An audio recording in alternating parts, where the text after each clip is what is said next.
Hello, and welcome back to another episode of the Black Men Matter series on the male perspective. The podcast that's all about dispelling stereotypes and shining a light on the rich and varied experiences of Black men from all around the world.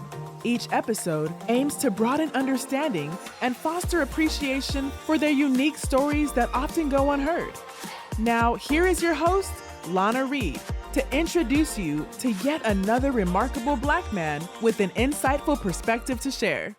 Hello, everybody, and welcome back to another episode of The Male Perspective. I am your host, Lana Reed, and today, on this day, I have the pleasure of sitting down with a gentleman by the name of Dr. Lathardus Goggins II.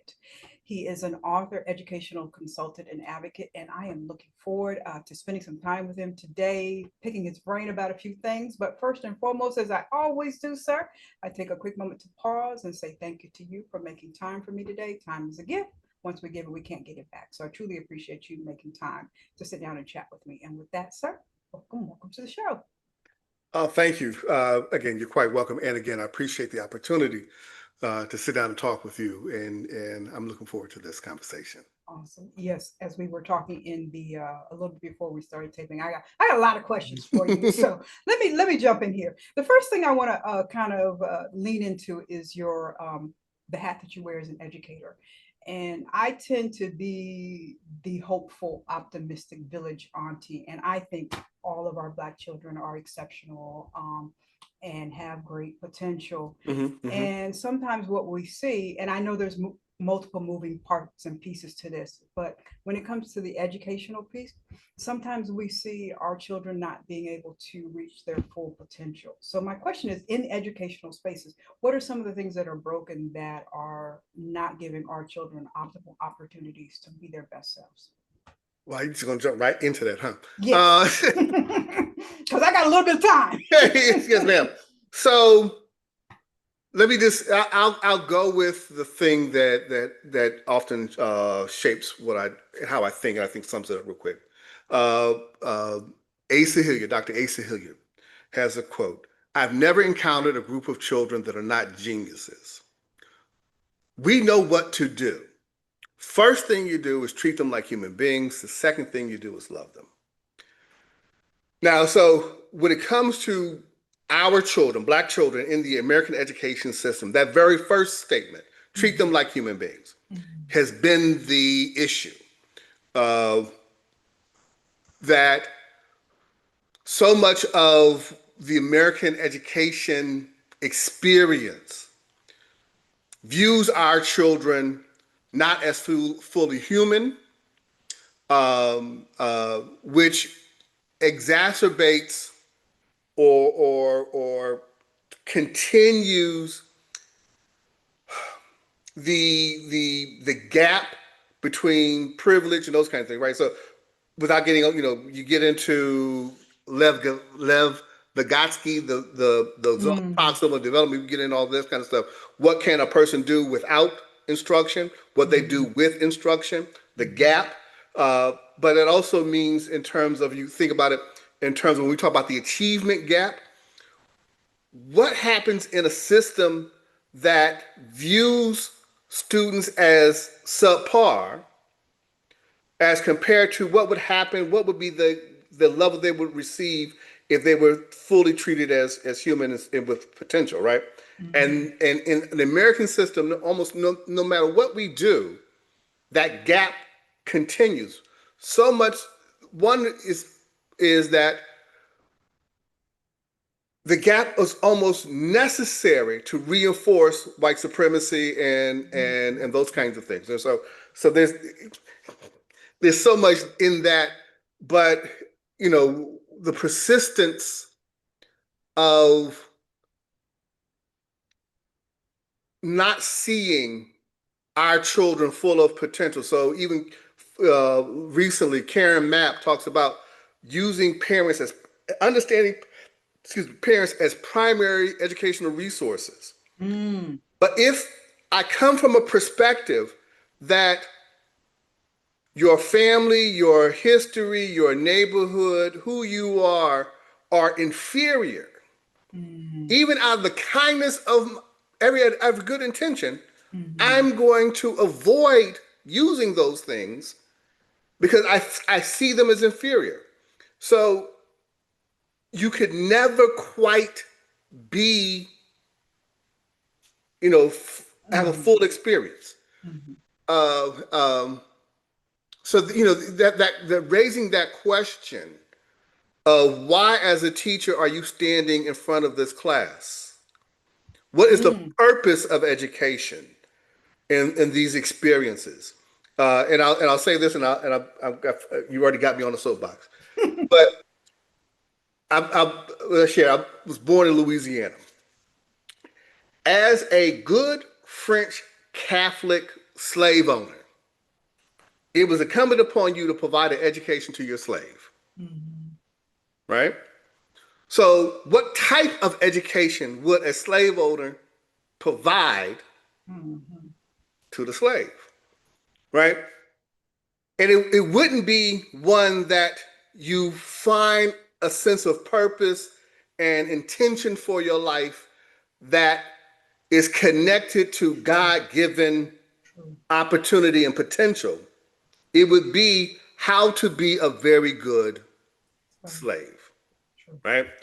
And you take that context, and as a resource provider, a professional development opportunity that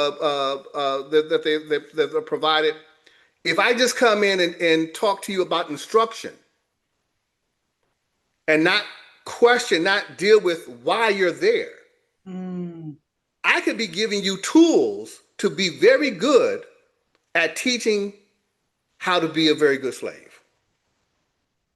Right? So again, why is this persistence?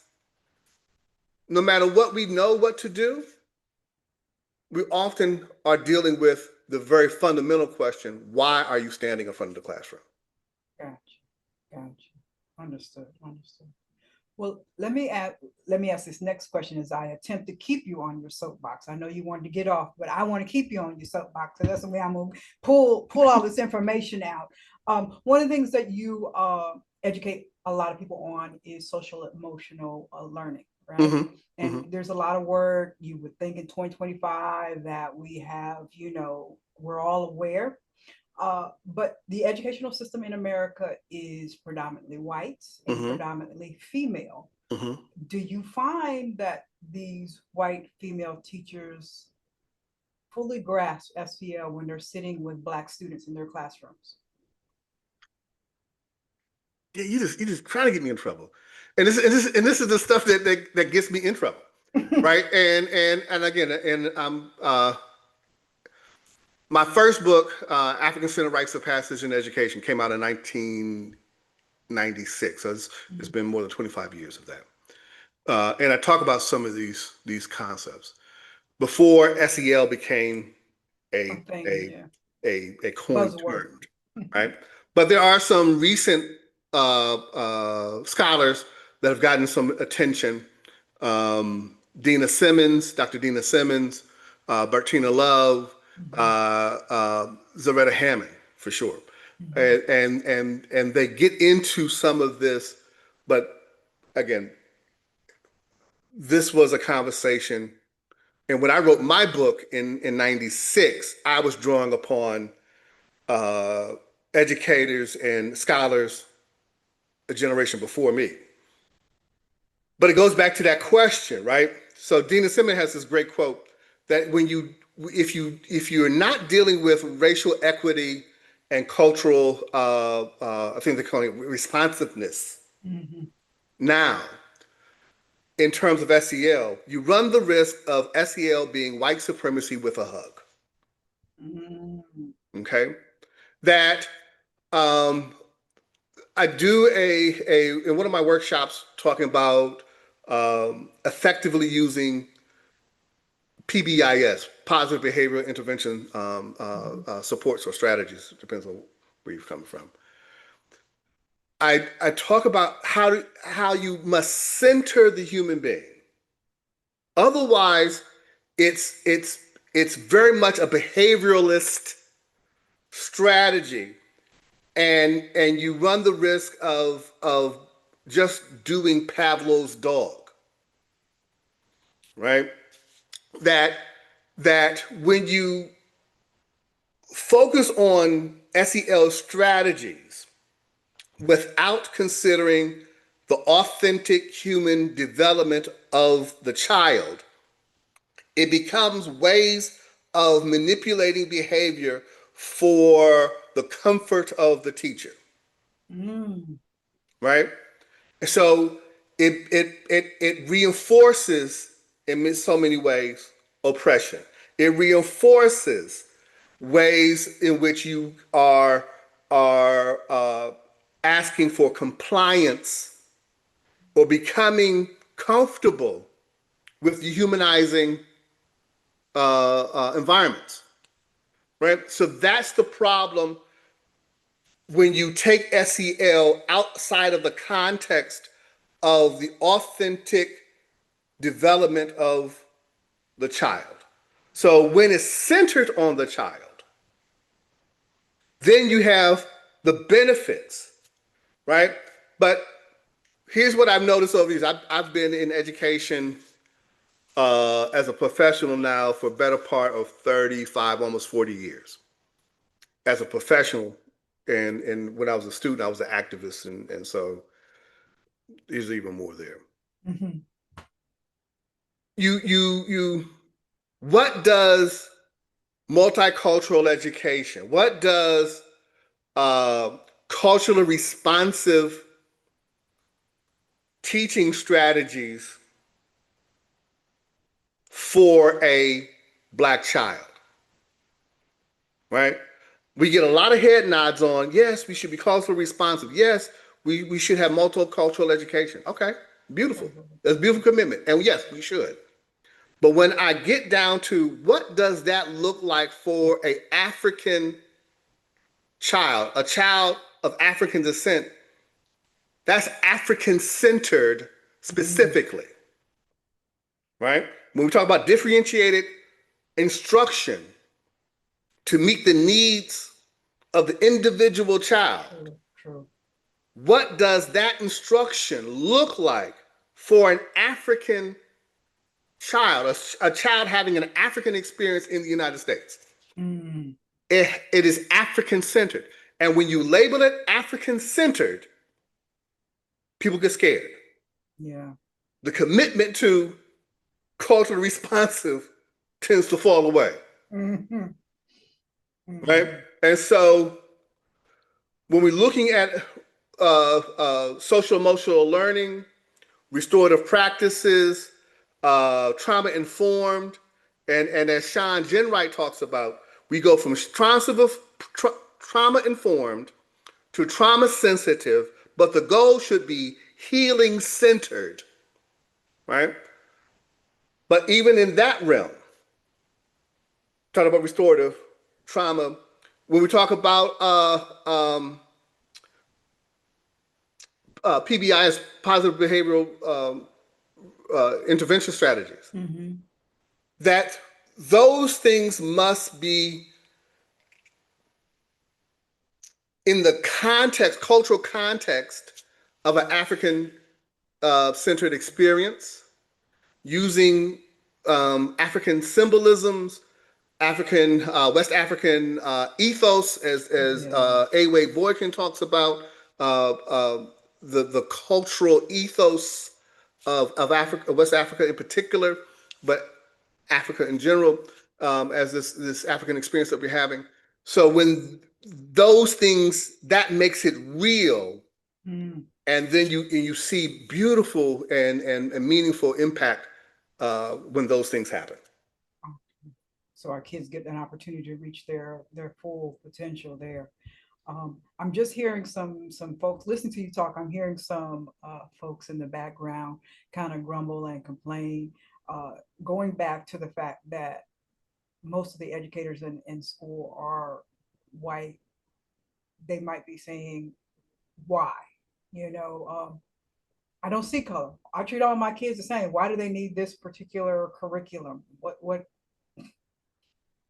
Okay, so that's like this whole woke thing, right?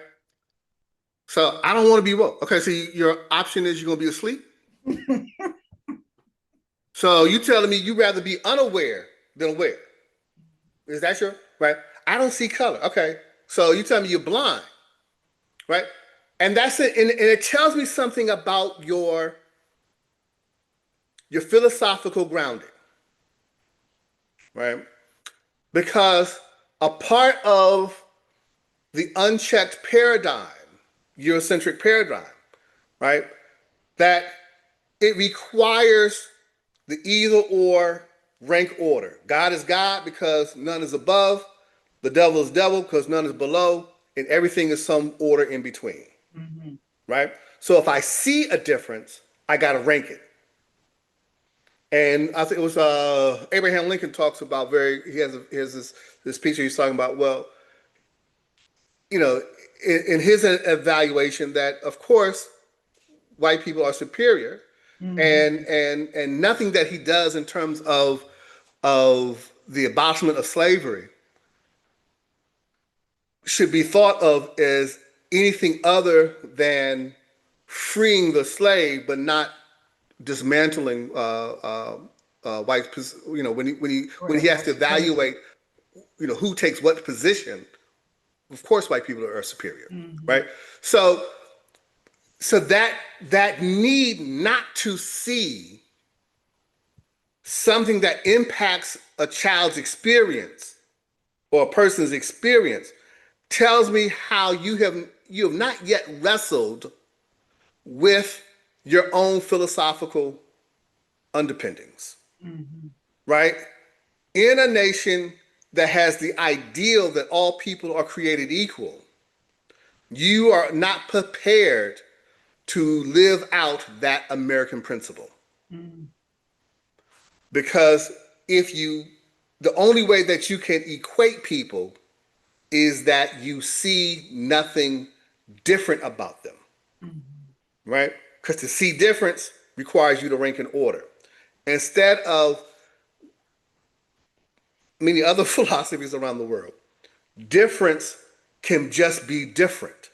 Yeah. That there are differences that make us complementary to one another. As it should be. That, you know, from the East, some of the Eastern philosophies of yin and yang, right? That we can be different, but all a part of a whole.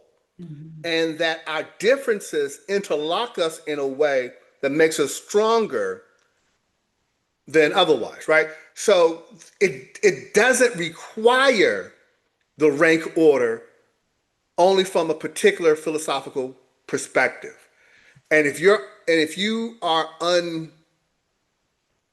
unwilling or unpracticed at wrestling with that, then you're unprepared to teach a group of different children. But so many of them are standing in front of classrooms, though. And so many of them are standing in front of classrooms. In a society that is yet to have open and honest conversations about race. All right. So not only are we don't do it, we're unpracticed at it. So when we try to do it, we often mess it up. But the only way to get to competent conversations is to practice to have the conversation. And as we practice it, we'll get better at it. Hence, some of the more current efforts to squelch the conversation. Don't even talk about it. Yes. Right? Because if you talk about it, you might get good at having a meaningful conversation. Yeah. So let's end it before it happens. We gonna work this out. You've talked about Afrocentric teaching, education, and how it impacts our children and allows them to become their best self. How is it impactful for non-Black children to experience Afrocentric education? Oh, yeah. And so, again, if you don't mind the shameless plug, in my first book, African Center Rites of Passage Education, I talk about how, when we're talking about cultural perspective, we're not talking about something that exists at a genetic level necessarily, right?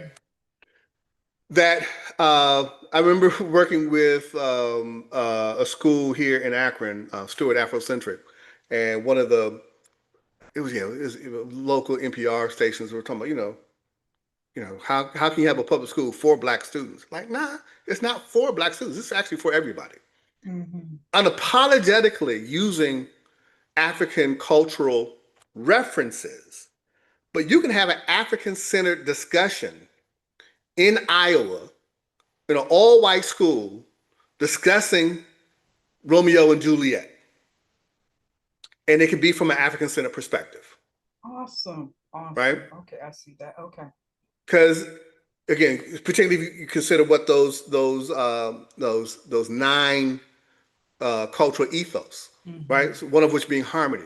So what was how in the story of Romeo and Juliet, what disturbed the harmony? What made it hard for people to come together and work together? What role did oral history and oral traditions, the words that people spoke, how did that impact the way that Romeo and Juliet came together or didn't come together, and how it kept the families apart? How did what happened cause disharmony, or what things worked together in harmony or in rhythm that, so you can have this whole analysis from an African-centered perspective, right? So with that said, that an African-centered perspective provides another way to examine a phenomenon, a history, an experience that would add to the academic rigor of understanding that thing, right? So here may be one perspective, but let's look at it from this perspective. And particularly as we are in a world of AI, where just knowing something doesn't require rote memory, right? Again, I'm always referencing someone else, but Neil deGrasse Tyson has this very interesting clip about what does AI mean to education, right? So, and basically, but he's hinting at, I don't know if he may not know, but he's hinting at what John Dewey said about education 90 years ago. 90 years ago, John Dewey said that traditional education was antiquated. 90 years ago. And so, but all that to say, if you use AI, if you're in a space in which our humanity and what we think are unique characteristics of being a human is being challenged, who better to turn to? What perspective is better to turn to practice your humanity than the people that started humanity? Right? That in the world of AI, the African-centered perspective becomes that much more valuable, because what it means to be human, we can no longer take for granted, and we have to practice it. And so much of the African philosophies are centered on building human connection and human connection to nature, and understanding the cosmos in this both and twin complementary construct, right? I'm sorry, I may not be able to, but maybe it's even a lesson for AI to learn. And we may want AI to learn that before. Sooner than later. Right. Sooner than later. Yeah. And I mentioned John Dewey, and again, this is the nerd in me, but in the soapbox. John Dewey, 90 years ago, the name of the book, Experience and Education. He hints at something, says you have to gain the cooperation of the student in, he said at his time, his learning, but their learning, right? And he implies this. that purpose is necessary to make a experience educative, right? And I was going to put this plug in. Having read John Dewey in 1919, Democracy in Education, a lot of people read at the time, and then reading Experience in Education in 1938, I swear he must have read Miseducation of the Negro by Carter G. Woodson in 1933, because he uses terms like educative and miseducative quite a bit. But he says that in order for an experience to be educative, you have to be centered on a student's sense of purpose, right? Otherwise, it is miseducative.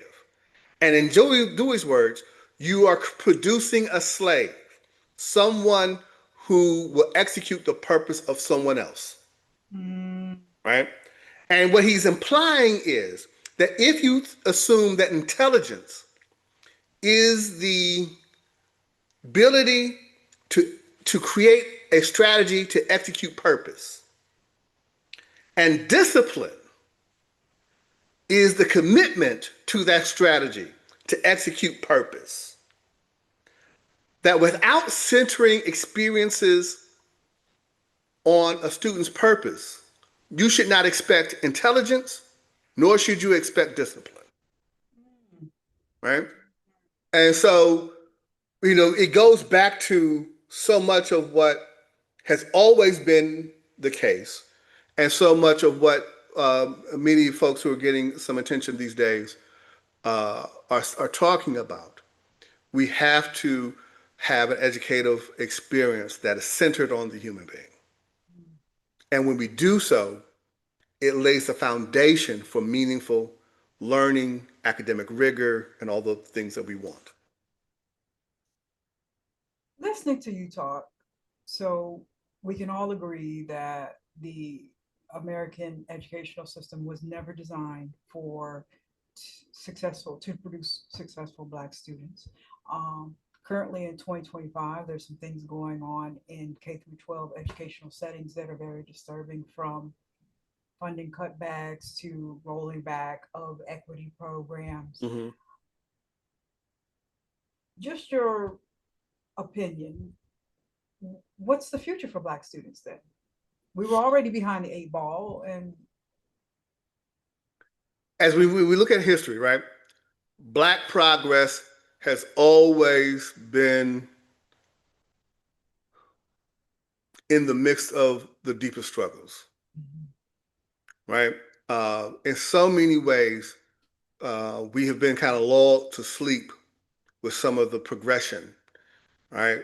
And we had this conversation before we got started, that the education and socialization of Black children has always been and will always be our responsibility. Yes, as American citizens, we should hold systems accountable. Yes, we should advocate and fight for authentic, real, meaningful public education, that we should want the truth to be taught to all students, and provide support for all students. Yes, and when we find opportunities that through grants, government programs, or whatever the case may be, that support our work with our children, by all means go after that. And we fight for it. But even in those situations, even in the ideal situations, that's the icing on the cake. It should never be the cake. Gotcha. Right? That our children, socialization and education is our responsibility, period. Right?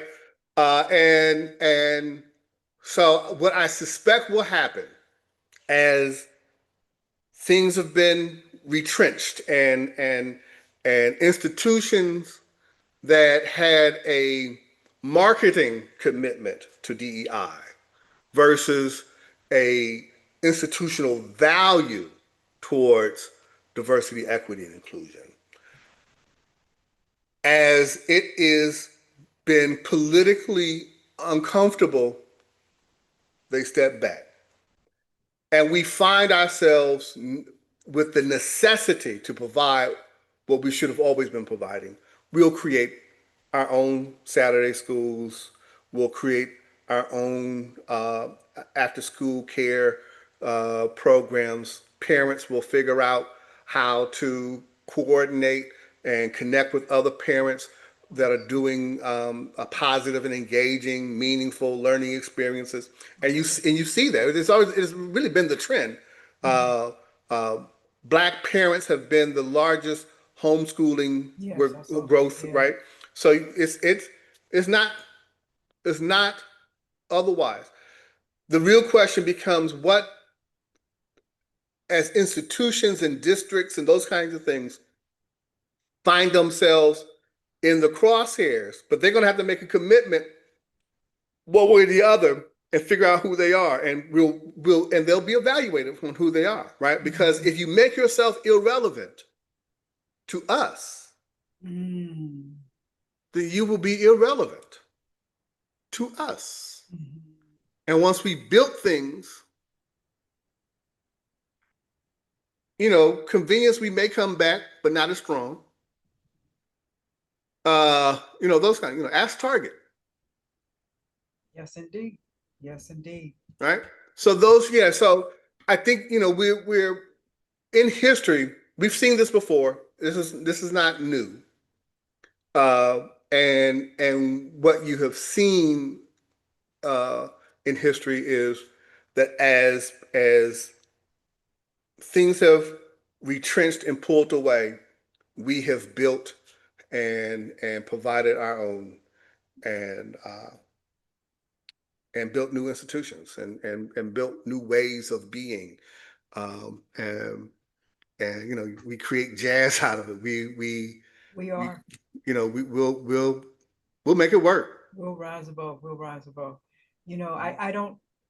I seem to recall, I don't know if there's research out there, but I seem to recall when we were coming out of enslavement and we had the things like Saturday school and such, we were producing much more educated individuals than what we see coming out of these K-12 public settings when desegregation had happened and stuff like that. There was a lot of things that we lost when we didn't have our own inclusive environments and stuff like that. So yeah, that was, the in terms of educational growth from a population that was primarily illiterate to a population that was literate within the context of about 30 years or so. That was tremendous growth, right? And there was a lot done with very little, right? I would caution in the sense of looking at it through rose-colored glasses, though, right? Because these were schoolhouses that were underfunded. They were, secondhand books, and we made do with it. But, we made do with it. But it wasn't the ideal. And we could do so much more with proper funding, adequate resources, and a commitment to the better self. A educator who sees the full humanity of the student, who understands the resources available to the student. Shout out to my first grade teacher, Mrs. Neal. I hope she sees this. I used to think she was so mean. Ooh, Miss Neal. Because Miss Neal cared enough about me to say at church, hey, Ellen, let me tell you about your child. He was doing so and so and so and so. And while I was trying to, you sixth grade, 6 years old, right? I don't like eating peas and stuff that's good for me. I want candy, right? So educationally, I may not want to do the the exercise, do the stuff that's good for me. I'd rather have fun. Mm-hmm. And she was strict because she saw the potential in me. Nah, sit down and, eat these peas. Yes. Right? As in my child mind, I saw that as mean. As I got older, as I got into education, I understood the idea of standard and how holding high standard, the idea of partnering with a parent, building that relationship with the parent so that when I speak to you about your child, you know it's coming out of a place of love and truth. Mm-hmm. And that not the only time I talk to you is about the problem, but I talk to you about your child with a concern and care. Yes. Right? I'm part of the village. I'm a part of the village. And so, and you talk about back in the day, because teachers were a part of the village in that segregated area, right? Mm-hmm. That the teacher was the Sunday school teacher and the first grade teacher, right? You saw Miss So-and-so walking through the neighborhood. Yeah, probably lived a couple of blocks down from her, doors down from her. Right? The whole thing. So we can manage to create village intentionally. Gotcha. With the resources and the opportunities of today. Mm-hmm. Right? And again, it doesn't require phenotype, but it does require a committed consciousness to the development of an African child and be able to see those African resources and experiences as something valued to tap into creating meaningful learning experiences. Right? And so, yeah, still to this day. Kept you on your soapbox, right? Ma'am, yeah, you and we know these things. I think a lot of us as a collective know these things. It's just always interesting how we carrot and the stick. We always chasing the shiny object. We're under this assumption that we've arrived. We don't have to fight these issues anymore. But even though we're still presented with the issue is still there, it's disheartening sometimes that we don't understand collectively how strong and amazing and impactful we are together as a village. So, and then you also wonder, what pushback would there be if there was a collective stand-up? Like, we're going to build our own schools. We're going to, cultivate our own educational environments for our kids on a massive scale. Mm-hmm. What would the response be to that, though? We got history on that, right? Rosewood, Tulsa, right? Mm-hmm. Urban renewal initiatives that gutted. Right? So there's an inclination for that. But I think that's where ideally we are also building allyships. We are understanding the right to vote was fought for. That's a tool that we should be using, and holding people accountable by showing up at the polls, making now there's a group around here that some young people, again, I'm always referencing somebody else, but there's a group around that talked about young folks that have challenged many of our older elected officials, and some of the older folks are like, representation. Like, well, representation is important, but you also need to be accountable for what you do in that office, and that here's what we are looking at. Here's our concerns. Speak to this. And we are going to vote for whomever makes a commitment to these set of issues. Whatever party, whatever race, whatever gender, speak to this and make a commitment to this, and we're going to hold you accountable to this. Right? And so I think that's, where we are is one, we have to be responsible for the things that are our responsibility. At the same time, be willing to connect and have conversations with whomever understands and are committed to ideals of life, liberty, pursuit of happiness, equal protection under the law. All persons are created equal and endowed by their creator with certain inalienable rights, right? Whomever you are, let's talk about partnership. Let's talk about allyship. And if in enough time, we might even be friends. In enough time. In enough time. In enough time. Right?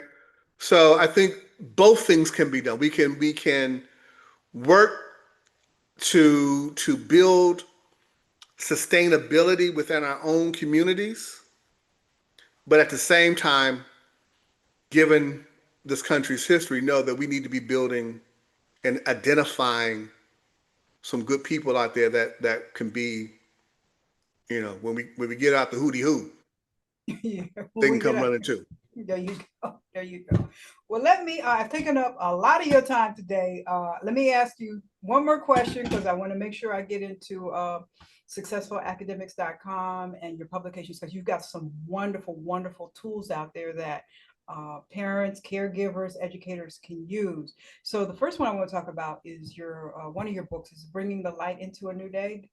Yes. Share what will the reader find in there? So this book is about the African-centered rites of passage process, a family-based, community-linked, African-centered rites of passage. So a lot of people hear rites of passage, they think about a program or something like this. The rites of passage is a process, a model, ideally.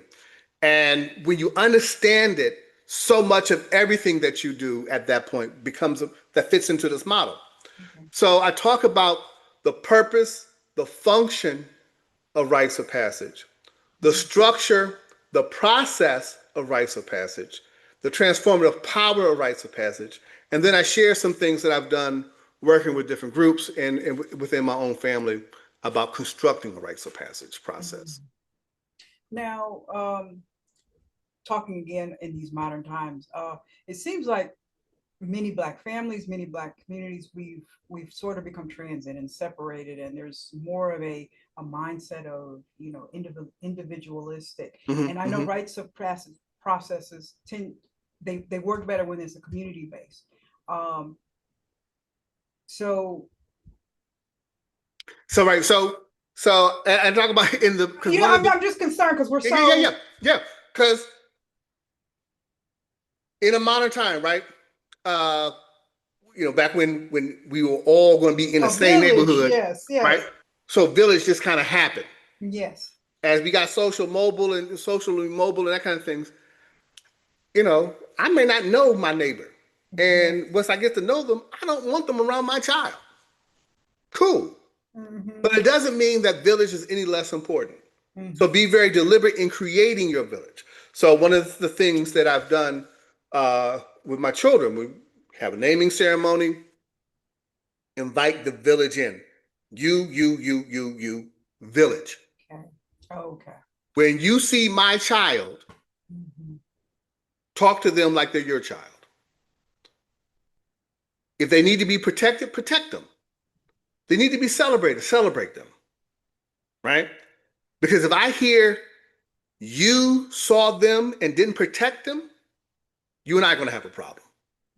You and I are going to, right? And the same thing as I do with your children. As my children grow up, these are your village people. Village, yes. This is your village. When he talks to you, it's like I'm talking to you. Mm-hmm. When she talks to you, that's like your mama talking to you. Mm-hmm. Right? Elders here, you got my permission. If they need to be dealt with, deal with them. Mm-hmm. But deal with them in a way that you know you and I are going to have to. Yes. You can talk to me, right? So we can create village because it is no less necessary than it ever was. We just have to be more deliberate about how we construct that. How we construct it, and that's a part of what I can't. It's not. There we go. Is a part of what Bringing the Light does is talk about that process, those components, to bring them into the conscious mind so we can be very deliberate in creating them. And how we model what it is that we want for our children. Mm-hmm. Right? That, all that. So all of that, that's a part of what Bringing the Light into a New Day does. I have a workbook with it to help create that family-based community linked rites of passage. And within the next month here, I'll have a activity book to go along with it as well. I'm just, my grandparents and my great grandparents are behind me, and I'm as I'm listening to you talk, I can hear her say, "Any child is on my block is mine." Yeah. Yeah. Any child was on my. She Right. would sit on the porch, and any child in her eyesight was her responsibility, Mm-hmm. and it's a little disheartening sometimes that we've moved away from that, because I think we were being a community is part Mm-hmm. of our DNA as Black people. Being part of a village, being part of a tribe is in our Mm-hmm. DNA. And I think it's been so we just have to be more deliberate in doing that. Yes, and right? I think it's been intentional propaganda to disconnect us from our sense of village. But that's another conversation that I don't. So I'm going to ask you about the flashcards, and then I'm going to let you go because I have taken up a lot of your time. Okay. So they're the activity cards. Mm-hmm. Mm-hmm. Okay. And so these are facing the rising sun. There are 7 lessons under each of the principles of Kwanzaa. So 7 principles, 7 lessons, 49 lessons towards an authentic self. Let me just pull out one. So, and they're organized by each suit. I can't get, okay. There we go. There you go. 𝗟𝘁𝗵𝗿𝗀𝗀, right? So that's, that's 𝗟𝘁𝗵𝗿𝗀𝗀. This is Umoja, this is unity. So one activity, what binds us together? What are the agreed upon ideas, values, and ways of behaving? Define and discuss the following. Humanity, what does it mean to be human? Community, village, what makes community? Hint, common unity, right? So these are just activities, discussion cards that you can have. They also identify the social emotional component that's being dealt with in these kind of things. Neil deGrasse Tyson, recognize that every molecule that make up your body, the atoms that construct the molecules, are traceable to the crucibles that were once the centers of a high mass star, right? We are in the universe, and the universe is in us. What does that mean to you? Ubuntu. We walk around, so activity, walk around the neighborhood or the park. How are you connected to the plants, the animals, nature? How are you in common unity, community, with nature? So just some kind of, these are activities meant to engage in conversations around what it means to be human, what it means to have this African experience, or well, these African experience in particular, but what it means to be yourself using the lens of the Nguzo Saba, the principles of Kwanzaa. Okay, awesome. Well, let me ask you my random question. Okay. And then I'm gonna ask you to tell us how we connect with you. We might have some folks that want you to come out and teach us how to educate our kids a little better, set up a program. So I'm gonna ask you how we connect with you. Okay. You probably don't, there's probably nothing. Okay. What is one thing you always procrastinate on? Ooh. Not the doctor. He doesn't procrastinate. Ooh. He doesn't procrastinate. Not the doctor. Not the doctor. Well, how much I want to tell on myself?